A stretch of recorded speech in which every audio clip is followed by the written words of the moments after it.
شادی کے ہنگاموں سے فارغ ہو کر تمام دوستوں اور مہمانوں کو رخصت کر کے فاران نے مسکرا کر اوپر والے پورشن کی طرف دیکھا، جہاں اس کی دلہن کومل اس کا انتظار کر رہی تھی۔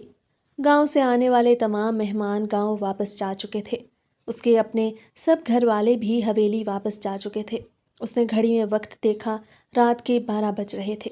اوہو، میں کافی لیٹ ہو گیا ہوں۔ یقیناً کومل میرا انتظار کر کے تھک چکی ہوگی، ہو سکتا ہے ناراض ہو۔ فاران نے پریشانی سے ابرو اچکاتے ہوئے کہا اور اپنے وسیع و عریض بنگلے کا گول زینہ عبور کرنے کے لیے سیڑھیوں پر چڑھا۔ گھر میں اب اس کی اور کومل کے علاوہ کوئی نہیں تھا۔ وہ تیزی تیزی سے سیڑھیاں چڑھتا جا رہا تھا کہ آخری سیڑھی پر آ کر رک گیا، کیونکہ اسے اپنے موبائل میں ایک انجان نمبر سے ویڈیو موصول ہوئی۔ وہ اگنور کر دیتا، لیکن ویڈیو میں سامنے سے ہی نظر آنے والی لڑکی اسے حیران کر گئی۔ اس نے تجسس سے ویڈیو اوپن کر دی۔ وہ وہیں سیڑھیوں پر کھڑا ایک ہاتھ سے موبائل اور دوسرے ہاتھ سے ریلنگ کو پکڑتے ہوئے ویڈیو دیکھنے لگا۔ ویڈیو دیکھ کر تو حقیقی معنوں میں اس کے پیروں تلے سے زمین نکل گئی۔ اس کا دل تیزی سے دھڑکنے لگا۔ گھبراہٹ کے مارے اسے سمجھ نہیں آ رہا تھا کہ وہ کومل کے پاس جائے یا کہیں اور۔ شاید وہ اس حالت میں کومل کا سامنا نہیں کرنا چاہتا تھا، یا پھر اس کو دیکھنے کی بھی اب فاران کے اندر کوئی ہمت نہیں رہی تھی۔ اس نے کمرے کے دروازے کی جانب دیکھا جہاں کومل اس کی منتظر تھی، اور پھر آہستہ آہستہ سے اپنے قدم پیچھے کر لیے اور سیڑھیاں نیچے اترتا ہوا تیزی سے کار پورچ میں آیا جہاں اس کی گاڑی کھڑی تھی۔ کومل سے کوئی سوال و جواب کرنے کی بھی اس کے اندر ہمت نہیں تھی۔ وہ گاڑی میں بیٹھا اور چوکیدار کو گیٹ کھولنے کا اشارہ کیا اور تیزی سے گاڑی بھگا کر وہاں سے لے گیا۔ اس کا ذہن معاف ہو چکا تھا۔ اسے سمجھ نہیں آ رہا تھا کہ وہ کہاں جائے۔ پھر اسے ہانیہ یاد آئی۔ اس نے گاڑی کا رخ ہانیہ کے گھر کی طرف موڑ دیا۔ ہانیہ جو کہ ٹیرس میں بلا وجہ ٹہل رہی تھی پریشانی سے، ابھی تھوڑی دیر پہلے ہی وہ فاران کی شادی اٹینڈ کر کے گھر واپس آئی تھی، اور اس کا دل دکھ سے لبریز تھا، کیونکہ وہ فاران سے محبت کرتی تھی، لیکن فاران نے اس کے پروپوزل کو یہ کہہ کر مسترد کر دیا کہ وہ کومل سے پہلی محبت کا شکار ہو گیا ہے اور اسی سے شادی کرے گا۔ ہانیہ اور فاران کی دوستی کافی پرانی تھی۔ فاران اپنے دل کی ہر بات ہانیہ سے کرتا تھا، اور ہانیہ محبت کی وجہ سے اس دوستی کو کھونا نہیں چاہتی تھی، کیونکہ محبت کو تو وہ کھو ہی چکی تھی۔ اب اس کے پاس دوستی بچی تھی۔ ٹیرس میں ٹہلتے ہوئے اس نے اچانک دیکھا کہ فارس کی گاڑی اس کے گھر کے سامنے آ کر رکی ہے۔ وہ تھوڑا سا پریشان ہوئی۔ چوکیدار نے فاران کو پہچان کر فوراً سے گیٹ کھولا۔ یہ ہانیہ کا ہی حکم تھا کہ اگر فاران اس کے گھر آئے تو 1 منٹ بھی اس کا گیٹ کھولنے میں دیر نہ کی جائے۔ وہ تیزی سے سیڑھیاں اترتی ہوئی نیچے کار پورچ تک آئی۔ فاران گاڑی سے اتر چکا تھا۔ ہانیہ اس کو دیکھ کے پریشان ہو گئی۔ وہ کسی ہارے ہوئے جواری کی مانند نظر آ رہا تھا۔ فاران، تم اس وقت یہاں؟ تمہیں تو اپنی بیوی کے پاس ہونا چاہیے، ہانیہ نے پریشانی سے پوچھا۔ اگر خیریت ہوتی تو اس وقت تمہارے پاس نہ ہوتا، اس کے پاس ہوتا۔ خیریت ہی تو نہیں ہے، فاران نے کہہ کر اپنا موبائل ہانیہ کے حوالے کیا، جس میں وہ ویڈیو چل رہی تھی جس کو دیکھ کر فاران ٹوٹ چکا تھا۔ Oh my god, how it is possible! Haniya کو بھی حیرت کا جھٹکا لگا تھا۔ فاران کچھ کہے بنا اندر آ گیا۔ ہانیہ بھی تیزی سے اس کے پیچھے بھاگی۔ وہ سمجھ گئی تھی کہ فاران کو اس وقت اس کی ضرورت ہے اور وہ اسی لیے اس کے پاس آیا ہے۔ فاران لاؤنج میں پڑے آرام دہ صوفے پر گرنے کے انداز میں بیٹھ کے اور اپنا سر ڈھیلا کر کے صوفے سے ٹیک لگا کے بیٹھ گیا۔ ہانیہ بھی اس کے قریب آ کے بیٹھ گئی۔ اگر مجھے تمہارے متعلق کوئی ایسی ویڈیو موصول ہوتی تو یقیناً میں تم سے پوچھتا، بلکہ مجھے پوچھنے کی ضرورت ہی نہیں تھی، کیونکہ میں تمہیں جانتا ہوں۔ لیکن ہانیہ، میں تو اسے جانتا بھی نہیں تھا۔ میں نے تو بس اسے پہلی نظر میں دیکھا، لو ایٹ فرسٹ سائٹ کا شکار ہو گیا اور شادی کا فیصلہ کر لیا۔ لیکن اب مجھے لگ رہا ہے کہ یہ میری زندگی کا سب سے بدترین فیصلہ تھا، فاران نے افسوس سے کہا۔ حوصلہ رکھو فاران، ہو سکتا ہے حقیقت کچھ اور ہو، ہانیہ نے اس کے شانے پر ہاتھ رکھتے ہوئے کہا۔ تم اب کیا کرو گے؟ ہانیہ نے سوال کیا۔ وہی کروں گا جو ایک غیرت مند مرد کو کرنا چاہیے، فاران نے اپنی انگلیوں سے اپنی کن پٹیوں کو مسلتے ہوئے کہا۔ ہانیہ لاجواب ہو کر رہ گئی۔ وہ اور کیا کہتی؟ وہ جانتی تھی کہ فاران اپنی زندگی کے اہم فیصلے اچانک کر لیتا ہے، جیسا کہ اچانک اس نے شادی کا فیصلہ کیا اور اب اچانک اس شادی کو ختم کرنے کا فیصلہ کر رہا ہے۔ یہ ہمیشہ سے اس کی عادت تھی، اور اچانک کرنے والے فیصلے ہمیشہ اسے بھاری پڑ جاتے تھے۔ ٹھیک ہے، تم ریلیکس ہو جاؤ، ابھی پھر بعد میں سوچنا کہ کیا کریں گے، ہانیہ نے اسے دلاسا دیا۔ میں جل رہا ہوں، میرا دل جل رہا ہے اور وہ سکون سے وہاں بیٹھی ہوئی ہے۔ میں جب تک اسے اس آگ میں جلا کر راکھ نہ کر دوں جس میں میں جل رہا ہوں تو سکون سے نہیں بیٹھوں گا۔ بس تمہیں میرا تھوڑا سا ساتھ دینا ہوگا۔ بے وفائی کا بدلہ بے وفائی ہی ہوگا۔ فاران نے یہ کہہ کر ہانیہ کو کھینچ کر اپنے قریب کیا اور اپنے موبائل میں ویڈیو بنانے لگا، اور ویڈیو بنا کر اس نے کومل کے موبائل پہ سینڈ کر دی۔ ہانیہ سمجھ گئی کہ وہ کومل کو جلانا چاہتا ہے۔ ہانیہ کے پاس الفاظ نہیں تھے کچھ بھی کہنے کے لیے۔ معاملہ اس طرح تھا کہ اس نے خاموش رہنا ہی بہتر سمجھا۔ رات کی تاریکی میں چاندنی کی مدھم روشنی کھڑکی سے اندر جھانک رہی تھی۔ کمرے میں پھیلی گلاب کی خوشبو، بستر پر بکھرے پھولوں کی سرخی اور دیوار پر جھولتی سنہری لڑیاں ایک نئی نویلی دلہن کی آمد کا پتہ دے رہی تھی۔ لیکن کومل کی آنکھوں میں وہ چمک نہیں تھی جو کسی دلہن کی ہوتی ہے۔ اس کے چہرے پر سراسیمگی اور آنکھوں میں بے یقینی تھی۔ وہ موبائل کی سکرین پر چلتی ویڈیو کو دیکھے جا رہی تھی۔ ہر گزرتا منظر اس کے دل کو چھلنی کر رہا تھا۔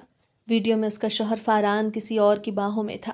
اس کے ہونٹوں پر مسکراہٹ تھی، آنکھوں میں محبت، گویا وہی اس کی دنیا تھی۔ وہ ہونکوں کی طرح 15 منٹ تک اس ویڈیو کو بار بار پلے کر کے دیکھ رہی تھی اور یقین کرنے کی کوشش کر رہی تھی کہ اس لڑکی کے ساتھ بیٹھا ہوا وہ شخص فاران ہی تھا۔ کچھ منظر ناقابل یقین ہوتے ہیں اور کومل کے لیے یہ منظر ناقابل یقین تھا۔ جس شخص کو آج اس کے پہلو میں ہونا چاہیے تھا وہ شخص آج کسی اور کی رات کو رنگین کر رہا تھا۔ سہاگ رات کومل کی تھی اور اسے منا کوئی اور لڑکی رہی تھی۔ وہ بیڈ سے اٹھی اور آئینے کے قریب آئی۔ اس نے اپنا عکس آئینے میں دیکھا۔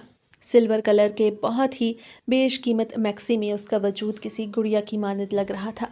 وہ آج حسن کے تمام ہتھیاروں سے لیس تھی۔ وہ زندگی میں کبھی اتنی حسین نہیں لگی تھی جتنی وہ آج لگ رہی تھی۔ لیکن جس شخص کے لیے وہ آج اتنا تیار ہوئی وہ شخص تو اس کے پاس آیا ہی نہیں تھا۔ اس نے ایک بار پھر سے ڈریسنگ ٹیبل پر رکھا ہوا موبائل اٹھایا اور ویڈیو دوبارہ سے چلا کر دیکھی۔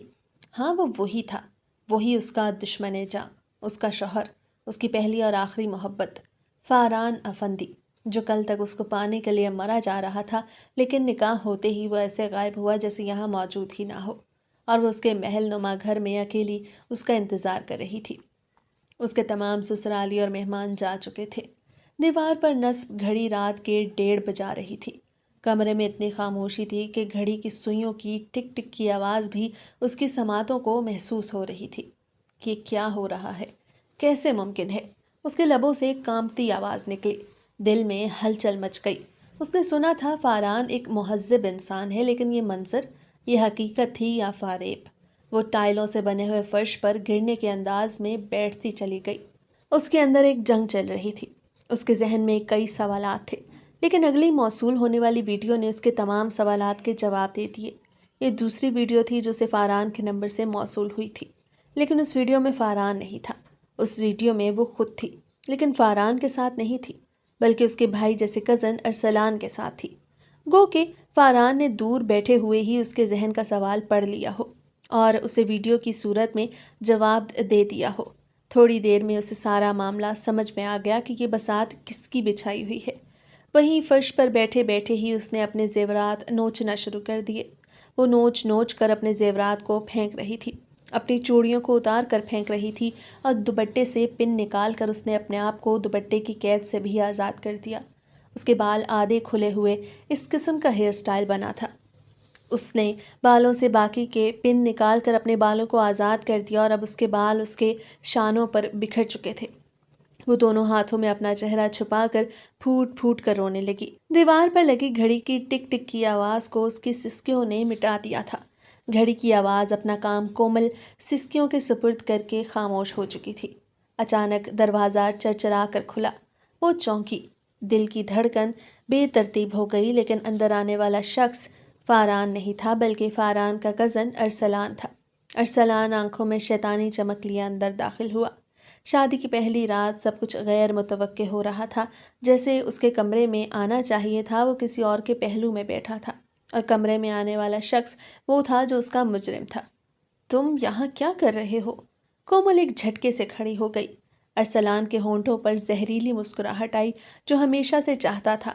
فاران تو کسی اور میں مصروف ہے اور تم اکیلی ہو۔ کومل کے جسم میں جھرجھری دوڑ گئی۔ اس نے تیزی سے دوپٹہ اپنے گرد لپیٹا اور پیچھے ہٹنے لگی۔ وہ اپنے قدم پیچھے کی طرف ہٹاتی جا رہی تھی اور ارسلان اپنے قدم اس کی جانب بڑھاتا جا رہا تھا۔ اب کمرے میں دونوں کے قدموں کی چاپ گونج رہی تھی۔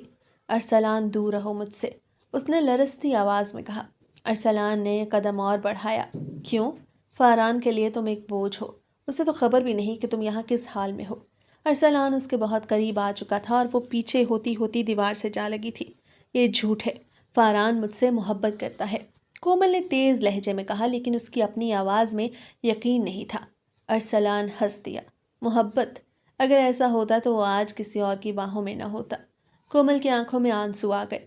میں فاران کو سب سچ بتا دوں گی کہ اس رات اسٹڈی روم میں کون تھا، کومل نے لرزتی ہوئی آواز میں دھمکی دی۔ ارسلان کا چہرہ ایک لمحے کو سخت ہوا، لیکن پھر وہ قریب آ کر دھیمی سرگوشی میں بولا، اور وہ تمہاری بات پہ یقین کرے گا؟ تم کیا سمجھتی ہو، ایک بے بس دلہن کی گواہی اس کے لیے اہم ہوگی؟ کومل کے آنسو رخسار پر بہنے لگے۔ ایسا مت کہو، میں سچ سامنے لا کر رہوں گی۔ ارسلان نے ایک زہریلا قہقہا لگایا۔ دیکھتے ہیں تمہارے سچ کی قیمت کیا ہے۔ ارسلان نے بڑھ کر اس کے بازو کو پکڑا اور اسے اپنی جانب کھینچا تو کومل ایک زوردار چیخ ماری۔ وہ جانتی تھی کہ گھر میں اس کے اور ارسلان کے سوا کوئی نہیں، لیکن اچانک سے کمرے کا دروازہ کھلا اور سامنے والے بندے کو دیکھ کر ارسلان کے تو جیسے رونگٹے کھڑے ہو گئے۔ اس نے ایک ہی لمحے میں ایک جھٹکے سے کومل کو چھوڑ دیا اور کومل بھی حیرت سے آنے والے شخص کو دیکھ رہی تھی۔ واہ زبردست، بہت خوب کومل، سہاگ رات میری ہے اور منا تم اسے ارسلان کے ساتھ رہی ہو، فاران نے طنزیہ انداز میں تالیاں بجاتے ہوئے کہا۔ کومل کی سمجھ میں نہیں آ رہا تھا کہ وہ کیا بولے۔ اتنے میں ارسلان بول پڑا۔ فاران بھائی دیکھیں، یہ مجھے بلیک میل کر رہی تھی، میں تو کسی کام کے سلسلے میں آپ کے کمرے میں آیا تھا، مجھے لگا آپ اندر موجود ہوں گے، لیکن اس نے فوراً سے دروازہ کھول لیا اور اپنی یہ حالت بنا لی اور مجھ سے چپک کر مجھے دھمکی دے رہی تھی۔ میں تو ان کو بھابھی سمجھتا ہوں، لیکن انہوں نے تو اس رشتے کا پاس ہی نہیں رکھا۔ ارسلان نے فوراً سے پینترا بدلا۔ فاران نے دونوں کو دیکھ کر ایک آہ بھری۔ تمہیں طلاق تحریری چاہیے یا زبانی؟ بتا دو مجھے، میرے خیال سے تحریری طلاق ٹھیک رہے گی، زبانی طلاق دے دی تو پھر تم مجھ پر جھوٹ بولنے کا الزام لگا دو گی۔ فاران نے کہا تو اسے اس لفظ سے ہی کومل کا دل لرز گیا۔ فاران ابھی تھوڑی دیر پہلے تو ہمارا نکاح ہوا ہے اور آپ یہاں تک پہنچ گئے ہیں، کومل نے اپنے خشک لبوں پر زبان پھیرتے ہوئے کہا۔ اور تم کہاں تک پہنچ گئی ہو؟ پہلے کسی کے ساتھ اسٹڈی میں اور اب میرے ہی بھائی کے ساتھ گیم کھیلنے کی کوشش کر رہی ہو۔ کتنا معصوم سمجھا تھا میں نے، لیکن مجھے نہیں پتا تھا کہ تمہارے کتنے روپ ہیں۔ فاران نے کہا تو کومل کے پاس کچھ کہنے کو رہا ہی نہیں، لیکن فاران کی بات سن کر ارسلان کو تسلی ہوئی کہ وہ اس کی باتوں پر یقین کر بیٹھا ہے۔ یہ جھوٹ بول رہا ہے فاران، میں آپ کو ساری حقیقت بتاتی ہوں۔ کومل اس کے سامنے آ کر کھڑی ہو گئی۔ میرا بھائی جھوٹ نہیں بولتا، تم ہی جھوٹی ہو، افسوس ہو رہا ہے مجھے تم پر۔ تم جس پر الزام لگا رہی ہو میں اس پہ اندھا اعتماد کرتا ہوں، تم قسم بھی اٹھا لو تو تمہاری بات کا یقین نہیں کروں گا۔ ارسلان قسم نہ بھی اٹھائے تو اس کا یقین کر لوں گا، کیونکہ میں بچپن سے اسے جانتا ہوں۔ تمہارے لیے وہ میرا کزن ہوگا، لیکن میرے لیے وہ میرے بھائیوں سے بڑھ کر ہے۔ ارسلان وہاں سے تیزی سے نکل گیا۔ وہ جانتا تھا کہ اگر اس کا راز کھل گیا تو فاران اسے زندہ زمین میں گاڑ دے گا، لیکن فی الوقت تک وہ ارسلان کو بے قصور اور کومل کو قصوروار سمجھ رہا تھا۔ خاندان کی عزت کا خیال نہیں ہوتا تو کھڑے کھڑے تمہیں طلاق دے دیتا، لیکن دادا جان، اپنے ماں باپ، بہت کچھ ذہن میں چل رہا ہے، اس لیے چپ ہوں۔ صبح حویلی چلنا میرے ساتھ، وہاں جا کر تمہاری اصلیت سب کو بتاؤں گا اور پھر تمہیں حویلی والوں کے حوالے کر کے آ جاؤں گا۔ پھر جو فیصلہ حویلی والوں کا ہوگا وہی فیصلہ میرا ہوگا۔ فاران کہتا ہوا کمرے سے باہر نکل گیا اور دوسرے کمرے میں جا کر سونے کی کوشش کرنے لگا۔ کومل وہیں بیٹھ کر پھوٹ پھوٹ کر رونے لگی۔ حویلی والوں کے سامنے وہ اس کا تماشا بنانے والا تھا۔ نہیں نہیں، ایک بار پھر سے نہیں، اپنی ماں سے بدنامی کا داغ دھونے کے لیے میں نے کیا کچھ نہیں کیا، لیکن وہی بدنامی فاران میرے حصے میں ڈالنا چاہتا ہے۔ ایک بار پھر سے دادا جان کو کتنا صدمہ لگے گا۔ بڑی مشکل سے انہوں نے میری ماں کا زخم بھلایا تھا، انہوں نے مجھ پر اعتبار کیا تھا۔ نہیں، حویلی نہیں۔ وہ گھبراتے ہوئے سوچتی جا رہی تھی۔ آنے والے دنوں کا تصور اس کے لیے سہانے روح بن چکا تھا۔ حویلی کی وسیع و عریض راہداریوں میں چمکتے سنگے مرمر کے فرش پر نرم دھوپ بکھری ہوئی تھی۔ ناشتے کے دوران پورے خاندان کے ہنسی مذاق کی گونج حویلی کے در و دیوار کو زندگی بخش رہی تھی۔ زرعی پردوں کے پیچھے سے ہلکی ہلکی ہوا چل رہی تھی جو ماحول میں تازگی کھول رہی تھی۔ اچانک مرکزی دروازہ دھیرے سے کھلتا ہے۔ نجیب خان زادہ اپنے روبدار وجود کے ساتھ اندر داخل ہوتے ہیں۔ ان کے ساتھ ایک کمسن سی لڑکی نازک سی سہمی ہوئی اپنے دوپٹے کو مضبوطی سے تھامے کھڑی تھی۔ اس کی بڑی بڑی آنکھیں حیرت اور گھبراہٹ کے امتزاج سے بھرپور تھیں۔ فاران کے ہاتھ میں چائے کا کپ تھما رہ گیا۔ اس کی نظریں بے اختیار اس لڑکی پہ جم گئیں۔ ماحول پر ایک لمحے کو سناٹا چھا گیا۔ زنیرہ بیگم نے ایک گہری سانس لی اور اپنے بیٹے کی طرف دیکھا جو حیرت اور سوالوں کی تصویر بنا ہوا تھا۔ فاران کافی دیر تک آنے والی لڑکی کو دیکھتا رہا اور پھر اس نے اپنے والدہ زنیرہ بیگم کی طرف سوالیہ نظروں سے دیکھا، جیسے کہ پوچھ رہا ہو کہ یہ لڑکی کون ہے، کیونکہ وہ کل رات ہی حویلی واپس آیا تھا، ورنہ اس کی رہائش شہر میں تھی۔ یہ کومل ہے، تمہاری پھپھو گلناز کی بیٹی۔ زنیرہ بیگم نے اپنے بیٹے کی نظروں کا سوال جانتے ہوئے اس کو جواب دیا۔ فاران کا دل ایک پل کے لیے جیسے رک سا گیا۔ اس نے دوبارہ کومل کی طرف دیکھا۔ وہ اب بھی خوف زدہ سی کھڑی تھی، جیسے وہ اس حویلی میں اپنی جگہ ڈھونڈنے کی کوشش کر رہی ہو۔ پھپھو گلناز کی بیٹی؟ مگر فاران حیرت سے سوال کیا، کیونکہ وہ جانتا تھا کہ اس کے دادا نجیب خان زادہ نے پھپھو گلناز سے اسی دن اپنے سارے تعلق توڑ دیے تھے جس دن وہ حویلی چھوڑ کر اپنے پسندیدہ شخص کے ساتھ یہاں سے چلی گئی تھی، بغاوت کر کے۔ ان کی بغاوت کی وجہ سے نجیب خان زادہ نے اپنی بیٹی سے تمام تعلقات ختم کر دیے، تو آج وہ اس بات پر حیران ہو گیا کہ اپنی نواسی کو وہ کیسے اس حویلی میں لے کے آ سکتے ہیں۔ زنیرہ بیگم نے دھیرے سے آنکھیں بند کی اور ایک افسردہ مسکراہٹ کے ساتھ بولی، تمہاری پھپھو کا انتقال ہو گیا ہے، تمہارے دادا اسے واپس لے آئے ہیں۔ کومل کی آنکھوں میں ایک دم آنسو چمکنے لگے۔ شاید یہ غم تھا یا شاید اس اجنبی ماحول کا خوف۔ فاران کے دل میں ایک عجیب سی کیفیت نے جنم لیا۔ اس کا دل چاہا کہ کومل کے قریب جا کر اس کی بے بسی کو ختم کر دے، اس کے خوف کو اپنے الفاظ سے مٹا دے، مگر وہ خود بھی اس اچانک تبدیلی کو سمجھنے سے قاصر تھا۔ نجیب خان زادہ نے اپنا عصا فرش پر مارتے ہوئے کہا، یہ اب ہمارے خاندان کی عزت ہے، اسے اپنا لیا جائے، کوئی بحث نہیں ہوگی۔ اس کی ماں نے جو میرے ساتھ کیا وہ تو میں کبھی نہیں بھول سکتا، لیکن میں جانتا ہوں کہ اس سارے معاملے میں اس لڑکی کا کوئی قصور نہیں ہے، اور اب اس کی ماں اس دنیا میں نہیں رہی تو پھر میں پرانی باتوں کو بھلا کر اس بچی کو یہاں لے آیا ہوں، اور اس سے امید کرتا ہوں کہ یہ میرے ساتھ وہ نہیں کرے گی جو اس کی ماں نے کیا تھا۔ نجیب خان زادہ نے کومل کی طرف دیکھتے ہوئے کہا تو کومل کا سر مزید جھک گیا۔ اس کے اندر شاید طوفان اٹھ رہا تھا، مگر اس کے چہرے پر ضبط کی لکیریں نمایاں تھیں۔ کیا اب اس حویلی میں اپنی ماں کے متعلق مجھے اسی قسم کی باتیں سننے کو ملیں گی؟ کومل نے دل ہی دل میں اندازہ لگا لیا تھا۔ فاران کی نظریں ایک بار پھر کومل کے چہرے پر جا رکیں۔ دنیا میں اگر پہلی نظر کی محبت نامی کوئی چیز تھی، کوئی جذبہ تھا، تو وہ اس وقت فاران خان زادہ کے دل میں گھر کر چکا تھا۔ وہ فاران جو ہمیشہ سے پہلی نظر کی محبت کا مذاق اڑایا کرتا تھا، آج خود ہی اس جذبے میں سر تپا ڈوب چکا تھا۔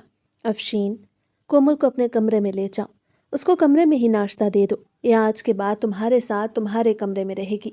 نجیب خان زادہ نے اپنی پوتی افشین کو حکم صادر کرتے ہوئے کہا تو افشین کے چہرے پر ناگواری کے آثار نمایاں ہوئے تھے، لیکن نجیب خان زادہ کے سامنے بولنے کی کسی کی ہمت نہیں تھی۔ وہ خاموشی سے اٹھی اور کومل کو اپنے ساتھ آنے کا اشارہ کیا۔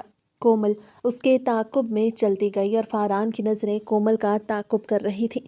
فاران نے سر جھٹک کر ایک جھرجھری سی لی۔ اسے اپنی کیفیت سمجھ میں نہیں آ رہی تھی کہ اس لڑکی کو دیکھ کر اسے کیا ہو گیا ہے۔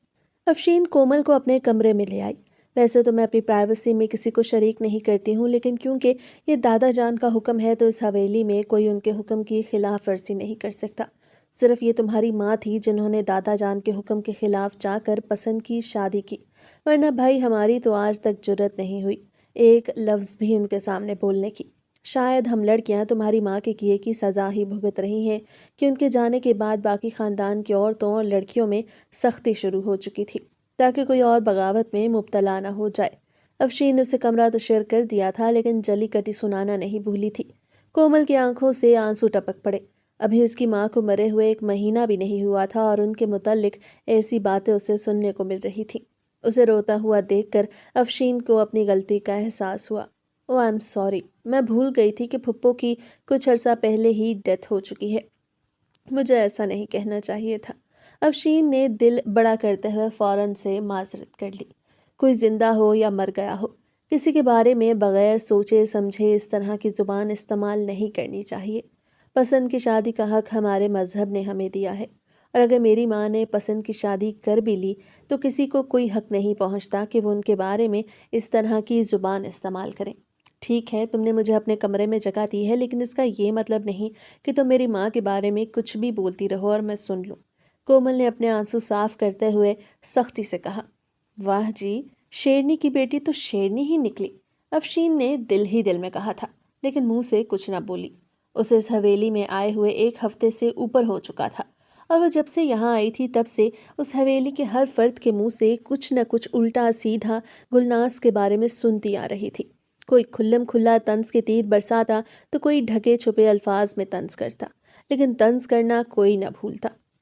اس حویلی میں کوئی اچھا انسان ہے بھی کہ نہیں، کومل نے دل ہی دل میں سوچا، لیکن پھر بھی اس نے فیصلہ کیا تھا کہ وہ ان لوگوں کو اپنے حال پہ چھوڑ دے گی اور کسی سے کوئی بحث مباحثہ نہیں کرے گی۔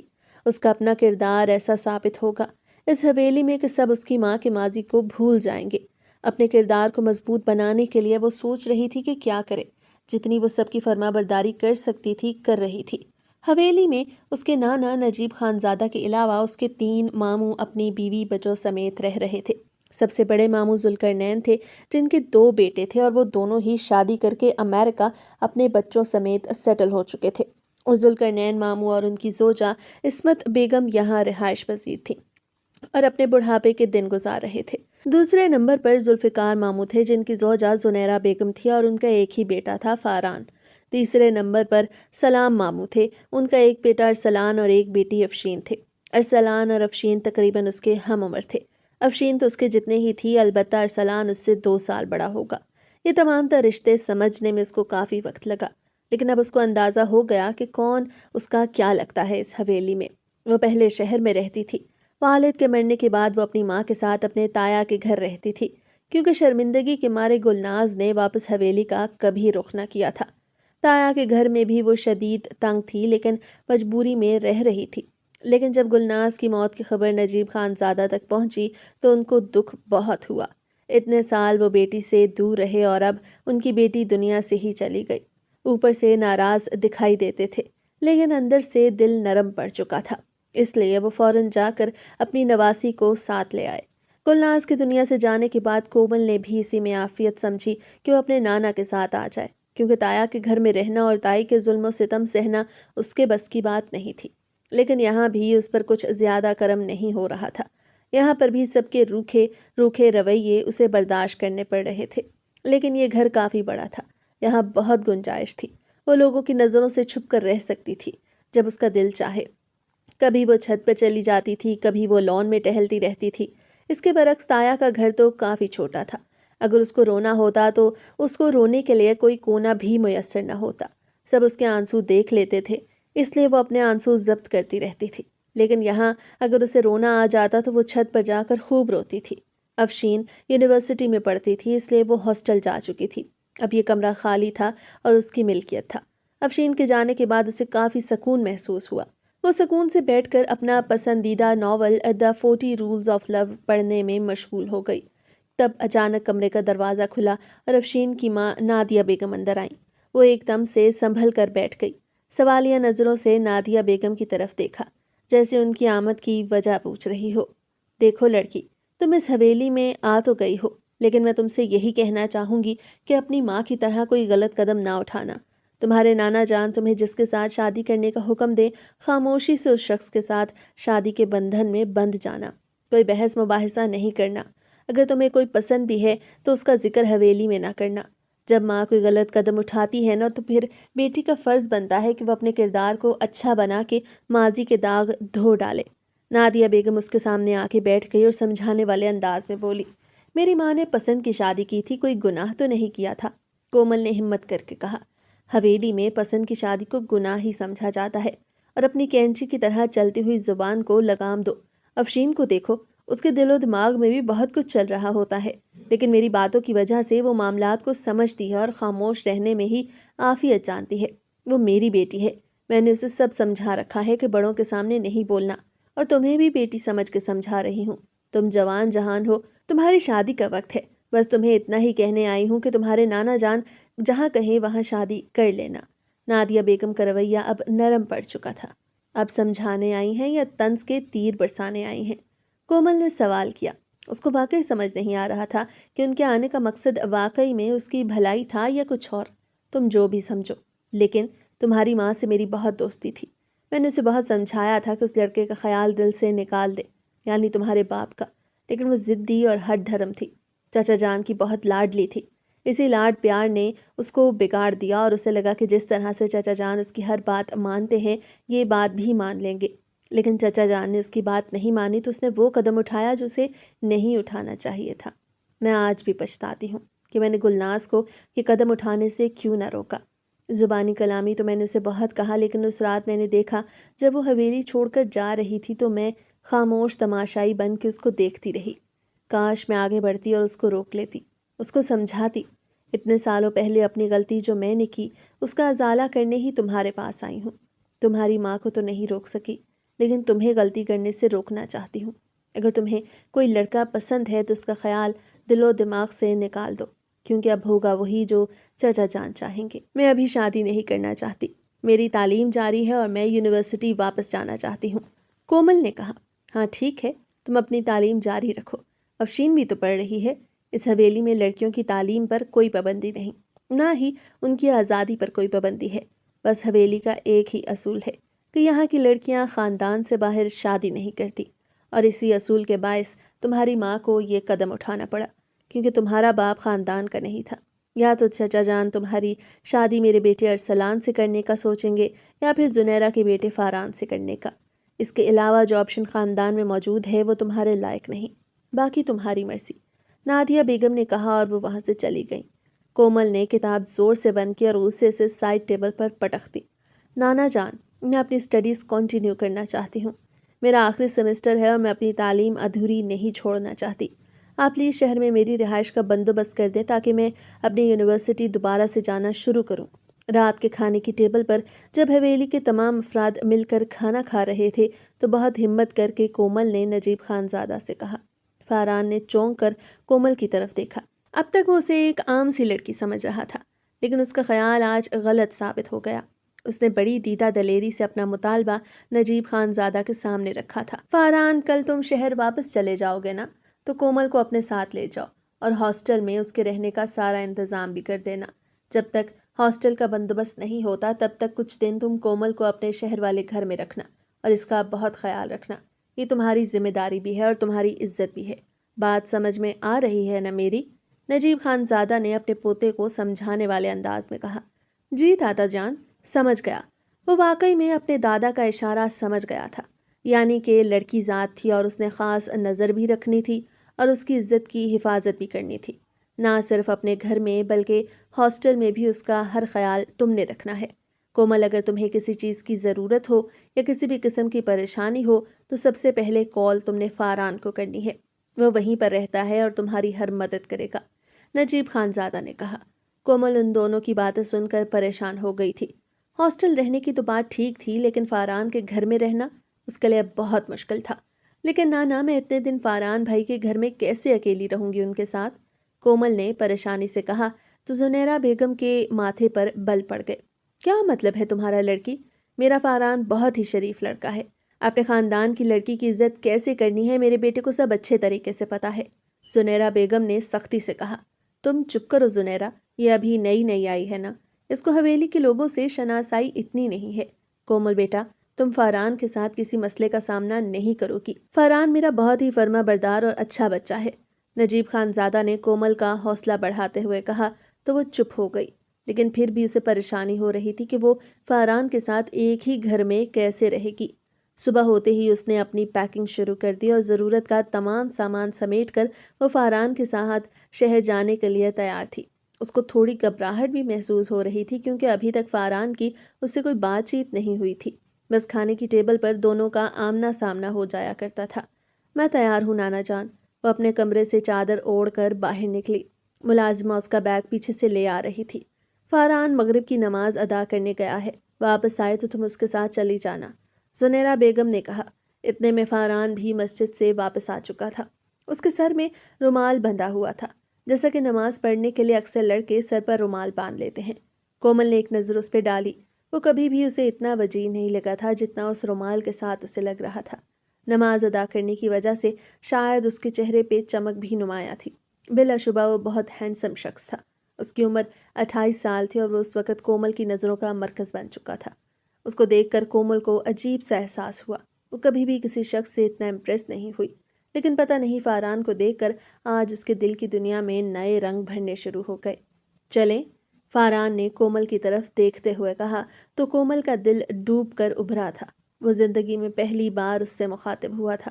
اس کی آنکھوں میں آنکھیں ڈال کر فاران نے اس سے پوچھا تو وہ گھبرا گئی۔ جی، کومل نے اپنی چادر ٹھیک کرتے ہوئے صرف اتنا ہی کہا، اس کے ساتھ چل دی۔ آگے بیٹھ جاؤ۔ وہ پیچھے بیٹھنے لگی تو فاران نے اسے آگے بیٹھنے کے لیے کہا۔ وہ تھوڑی گھبرا گئی لیکن پھر خاموشی سے آگے والی سیٹ پہ بیٹھ گئی۔ فاران نے گاڑی سٹارٹ کی اور اب اس کی ہونڈا سیوک گاؤں کی کچی سڑکوں سے گزر رہی تھی۔ گاؤں کی کچی سڑکوں کو عبور کرتے ہوئے گاڑی اب ہائی وے کے پکے روڈ پر رواں دواں تھی۔ کومل کا فاران کے ساتھ یہ پہلا سفر تھا اور یہ تمام تر سفر خاموشی میں کٹا۔ فاران بار بار اس کی گھبراہٹ کو محسوس کر رہا تھا۔ کبھی وہ انگلیوں کو مروڑتی رہتی تو کبھی پریشانی میں آئے ہوئے پسینے کو اپنی چادر سے صاف کرتی۔ 4 گھنٹے کا یہ سفر مکمل خاموشی میں طے ہوا تھا۔ اتنے میں فاران کا گھر آ گیا۔ جیسے ہی گاڑی گھر کے گیٹ کے سامنے رکی تو چوکیدار نے دروازہ کھولا۔ گاڑی اندر آ کر کھڑی ہوئی تو کومل کا دل زور زور سے دھڑکنے لگا۔ وہ خاموشی سے نیچے اتری اور گھر کے اندر داخل ہوئی۔ گھر بہت ہی خوبصورت تھا، چمکدار، صاف ستھرا۔ اس کو شہر میں اپنے تایا کا گھر یاد آیا جو مڈل کلاس گھرانے سے تعلق رکھتے تھے۔ وہ کبھی بھی اتنے بڑے گھر میں نہیں رہی تھی اور نہ ہی اتنی بڑی حویلی میں رہی تھی۔ مڈل کلاس سے اپر کلاس کا سفر اس نے چند دنوں میں ہی طے کیا تھا، لیکن اس کی شخصیت میں ایک ٹھہراؤ تھا۔ وہ مضبوط کردار کی لڑکی تھی۔ اس کو دیکھ کر نہیں لگتا تھا کہ اس کا تعلق کبھی مڈل کلاس گھرانے سے رہا ہو۔ وہ سوچ سمجھ کر بات کرتی تھی، کم بولتی تھی لیکن اچھا بولتی تھی، اور یہی اس کی خاصیت تھی۔ تم فریش ہو جاؤ، یہ نیچے والا کمرہ تمہارا ہے اور میں اوپر والے پورشن میں رہتا ہوں۔ میں بھی فریش ہونے کے لیے جا رہا ہوں۔ کھانا آرڈر کر دیا ہے، تھوڑی دیر میں ملازم کھانا لگا دے گا، ساتھ مل کر کھائیں گے اور کچھ ڈسکس بھی کرنا ہے۔ فاران کہتا ہوا گول زینہ عبور کر کے اوپر اپنے کمرے کی جانب بڑھ گیا، لیکن کومل پیچھے حیران و پریشان کھڑی اسے دیکھتی رہ گئی۔ اکیلے ان کے ساتھ ایک ہی ٹیبل پر کھانا کھانا پڑے گا، کیا ڈسکس کرنا ہے ان کو؟ کومل نے پریشانی سے سوچا۔ کھانا تو وہاں پر بھی کھایا جاتا تھا لیکن تمام حویلی والے موجود ہوتے تھے۔ اب اکیلے فاران کے ساتھ ایک ہی ٹیبل پر کھانا کھانے کا سوچ کر وہ پزل ہو گئی تھی۔ وہ اپنے کمرے میں چلی گئی۔ جو کمرہ فاران نے اس کو بتایا تھا، کمرہ بہت ہی نفاست سے سیٹ کیا گیا تھا۔ اسے یہ گھر بہت اچھا لگا، صاف ستھرا، زیادہ سامان بھی ٹھوسا ہوا نہیں تھا، بس ضرورت کا فرنیچر تھا جو بہت ہی سادہ اور اچھا تھا۔ تھوڑی دیر بعد ملازم نے دروازے پر دستک دی، کہا صاحب کھانے کی ٹیبل پر آپ کا انتظار کر رہے ہیں۔ وہ گھبراتی ہوئی باہر آئی اور خاموشی سے کرسی گھسیٹ کر بیٹھ گئی۔ ملازم کھانا لگانے لگا۔ اس کو بھوک تو بہت لگ رہی تھی لیکن فاران کے سامنے کھانا کھاتے ہوئے اس کو عجیب بھی لگ رہا تھا۔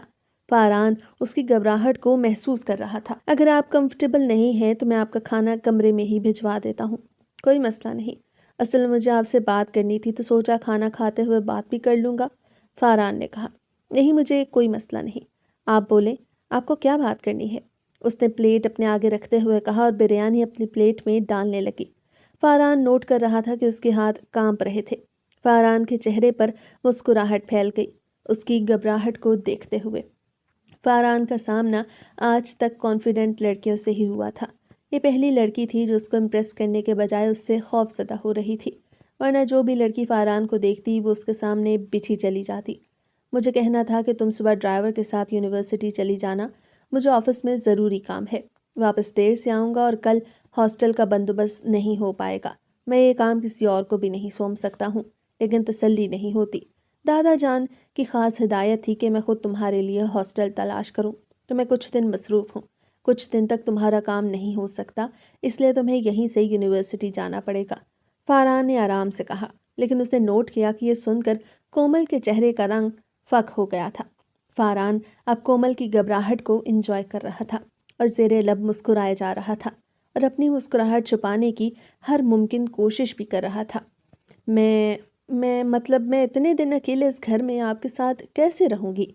کومل نے اپنی پریشانی ظاہر کرتے ہوئے کہا۔ جیسے رہتے ہیں ویسے رہ لینا، کیا مسئلہ ہے؟ فاران نے اپنی پلیٹ میں بریانی ڈالتے ہوئے کہا۔ لیکن آپ اکیلے اور میں اکیلی لڑکی اور گھر میں کوئی اور بھی نہیں، تو لڑکا اور لڑکی جب اکیلے ہوں تو ان کے بیچ شیطان ہوتا ہے۔ بے اختیار کومل کے منہ سے یہ جملہ پھسلا تھا۔ وہ بولنا نہیں چاہتی تھی لیکن پریشانی میں بول گئی۔ فاران جو چمچ اپنے منہ کی طرف لے کے جا رہا تھا بریانی کا نوالا لینے کے لیے، اچانک اس نے اپنا ہاتھ روک لیا اور حیرت سے کومل کو دیکھنے لگا۔ تو مجھے ایسا سمجھ رہی ہو؟ فاران نے پوچھا۔ مجھے کیا پتا آپ کیسے ہیں، میں تھوڑی جانتی ہوں آپ کو، کومل نے رائتہ بریانی کے اوپر ڈالتے ہوئے کہا۔ اب نے اپنی شرافت کا سرٹیفکیٹ تو دینے سے رہا، باقی میری شرافت کی گارنٹی دادا جان دے چکے ہیں تمہیں، اس سے زیادہ میں کچھ اور نہیں کہہ سکتا۔ فاران نے پھر سے کھانا شروع کیا۔ اس کی صورت کا تو پہلی نظر میں ہی وہ گرویدہ ہو چکا تھا اور اب اس کے کردار سے بھی امپریس ہو گیا، جو ایک نامحرم کے ساتھ اکیلے گھر میں رہنے سے خوف زدہ تھی۔ یہیں سے فاران نے اندازہ لگایا کہ وہ اپنی عزت کے بارے میں کس قدر محتاط ہے، اور یہی وہ وقت تھا جب فاران نے کومل سے شادی کا فیصلہ کیا۔ اپنا سامان بھی لے لو، تمہارے ہاسٹل کا بندوبست ہو گیا ہے۔ صبح جب وہ یونیورسٹی جانے کے لیے تیار ہو کر کمرے سے باہر نکلی تو فاران بھی تیار ہو کر آفس کے لیے جانے لگا۔ اس کو دیکھ کر رک گیا اور اس سے بولا، اتنی جلدی؟ آپ نے تو کہا تھا کہ وقت لگے گا۔ کومل کو خوشگوار حیرت ہوئی۔ تم میرے ساتھ اکیلے گھر میں رہنے سے خوف زدہ تھی نا، تو میں یہ ڈر تھا کہ میرے اور تمہارے بیچ شیطان نہ آ جائے، تو اسی شیطان سے بچنے کے لیے میں نے اپنے کام سے وقت نکال کر سب سے پہلے تمہارا کام کر دیا۔ اب چلو میں تمہیں تمہارے ہاسٹل ڈراپ کر دوں۔ فاران نے کہا تو کومل خوش ہو گئی۔ اس کی خوشی اس کے چہرے سے عیاں تھی۔ اس کی ظاہری صورت سے تو کومل امپریس ہو ہی گئی تھی، اب اس کی شخصیت سے بھی متاثر ہوئے بغیر نہ رہ سکی، جس کو اس کا اتنا خیال تھا۔ تھوڑی دیر بعد وہ سامان لے کے باہر آئی۔ رہنے دو، دلاور اٹھا لے گا سامان۔ اس کو سوٹ کیس اٹھاتا ہوا دیکھ کر فاران نے کہا اور اپنے ملازم دلاور کو آواز دی۔ وہ خاموشی سے اس کے ساتھ گاڑی میں بیٹھ گئی۔ ہاسٹل آ گیا تھا۔ اس نے گاڑی ہاسٹل کے سامنے کھڑی کی۔ شکریہ، کومل نے گاڑی سے اترتے ہوئے کہا۔ کوئی مسئلہ ہو تو کال کر لینا۔ فاران نے ایک پرچی اس کی طرف بڑھاتے ہوئے کہا جس پر اس کا واٹس ایپ نمبر لکھا تھا۔ کومل نے اس کے ہاتھوں سے پرچی لے لی اور گاڑی سے نیچے اتر گئی۔ وہ جب سے ہاسٹل آئی تھی فاران کے بارے میں ہی سوچ رہی تھی۔ کتنا اچھا ہے فاران، خوش شکل، خوش مزاج، سلجھا ہوا، سمجھدار۔ وہ سونے کے لیے لیٹی تو دل ہی دل میں اپنے آپ سے فاران کی باتیں کیے جا رہی تھی۔ کمرے کی کھڑکی سے چاندنی اندر داخل ہو رہی تھی۔ فاران نے اس کے لیے خاص سیپریٹ روم بک کروایا تھا تاکہ کسی اور کی مداخلت نہ ہو۔ باقی سب لڑکیاں تو روم شیئر کرتی تھی، لیکن زیادہ پیسے دے کر فاران نے اس کے لیے پرائیویسی کی سہولت خرید لی تھی۔ اس نے اپنا موبائل اٹھایا جس میں فاران کا واٹس ایپ نمبر سیو کیا تھا۔ وہ اس کی ڈی پی کو بہت دیر تک دیکھتی رہی جس میں فاران کی مسکراتی ہوئی بہت ہی اچھی تصویر لگی ہوئی تھی۔ نہ جانے کتنی دیر تک وہ اس کی تصویر کو دیکھتی رہی اور دل ہی دل میں مسکراتی رہی۔ کیا میں میسج کروں اس کو؟ لیکن کس بہانے سے؟ اس نے کہا تھا کوئی کام ہو تو کال کر لینا، لیکن مجھے تو کوئی کام نہیں، بس اس سے بات کرنے کا دل کر رہا ہے۔ نہیں، بلکہ اس کی آواز سننے کو دل چاہ رہا ہے۔ وہ اس کے نمبر کی طرف دیکھتے ہوئے سوچ رہی تھی۔ دوسری طرف فاران اس کی کال کے انتظار میں تھا۔ اس کے پاس کومل کا نمبر نہیں تھا، لیکن کومل کے پاس اس کا نمبر تھا، اور اس نے سوچا تھا کہ وہ ضرور اس کو کال یا میسج کرے گی۔ لیکن اتنے دن گزر جانے کے بعد جب اس کی کوئی کال نہیں آئی تو وہ مایوس ہو گیا۔ شاید کومل کو مجھ میں کوئی دلچسپی نہیں ہے۔ میں ہی ہوں جو اس کی محبت میں اتنا آگے نکل گیا کہ شادی تک کا سوچ بیٹھا، یہ جانے بغیر کہ اس کے دل میں میرے لیے کیا ہے۔ مجھے یقیناً یہ معلوم کرنا چاہیے کہ اس کے دل میں میرے لیے کیا ہے، تبھی میں شادی کا پرپوزل اس کے سامنے رکھ سکتا ہوں۔ لیکن کیسے پتہ کروں؟ اس سے ملنے چلا جاؤں؟ وہ سوچے جا رہا تھا۔ نہیں، ایسا کرتا ہوں، دادا جان سے بات کرتا ہوں، پھر وہ خود ہی کومل سے اس کی مرضی پوچھیں گے۔ فاران سوچے جا رہا تھا کہ اسے انجان نمبر سے واٹس ایپ پر ایک پیغام موصول ہوا۔ آپ کیسے ہیں؟ پیغام میں صرف یہی لکھا تھا۔ وہ نمبر کو دیکھنے لگا۔ اس کا دل کہہ رہا تھا کہ یہ نمبر کومل کا ہے اور یہ پیغام کومل کی طرف سے آیا ہے۔ کومل؟ اس نے جواب دینے کے بجائے الٹا سوال لکھ ڈالا، تو آگے سے ہاں میں جواب آیا تھا۔ اس کا جواب سن کر اسے خوشگوار حیرت ہوئی تھی کہ وہ کومل کے بارے میں سوچ رہا تھا اور کومل کا میسج آ گیا، یعنی کہ کومل بھی اسی کے بارے میں سوچ رہی تھی۔ اس کے چہرے پر مسکراہٹ پھیل گئی، یعنی کہ محبت کی آگ دونوں طرف جلنے لگی تھی۔ میں ٹھیک ہوں، تم کیسی ہو؟ کیسے یاد کیا؟ فاران نے لکھا، بس ایسے ہی سوچا کہ آپ کی خیریت پوچھ لوں۔ آپ بھی سوچیں گے کہ کتنی احسان فراموش لڑکی ہے، ہاسٹل جا کر بھول ہی گئی۔ کومل نے لکھا تو فاران کے چہرے پہ مسکراہٹ آ گئی۔